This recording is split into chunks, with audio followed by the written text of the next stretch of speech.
Agression verbale, physique, les professionnels de santé n'en peuvent plus. Entre la récurrence des faits et leur gravité, la profession réclame aujourd'hui un observatoire de la sécurité. Une demande sans réponse pour l'instant. Pourtant, les menaces sont quotidiennes. Emma Chevalier, Franck Fernandez. Bonjour madame.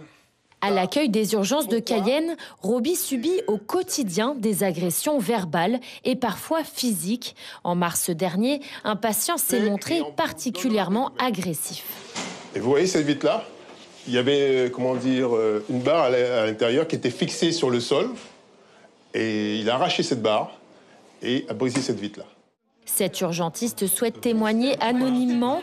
Elle dit voir régulièrement des scènes choquantes, du matériel détruit, des soignants aux poignets cassés, des agents se prenant des objets sur le visage. Malheureusement, un quotidien pour elle. Au début, il y a 10 ans, je le vivais. Je rentrais chez moi, ça me mettait en pleurs parfois, pour avoir vu des situations physiques. Aujourd'hui, j'en suis plus aux pleurs, on s'habitue.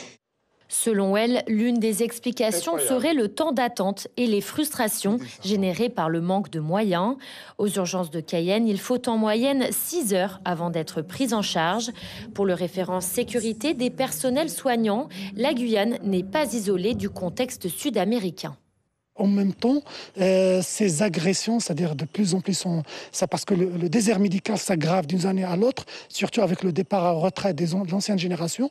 Et là, malheureusement, ça arrange pas la situation. Lorsqu'on agresse un médecin qui est là, ça produit un effet qui est tout à fait au contraire, parce que ce médecin, il est aussi, ou bien ce professionnel, il va quitter la Guyane et ça va aggraver, c'est-à-dire ce désert médical ici. Difficile de quantifier ces violences, mais le phénomène reste entier. Preuve en est, un projet d'observatoire régional est en cours.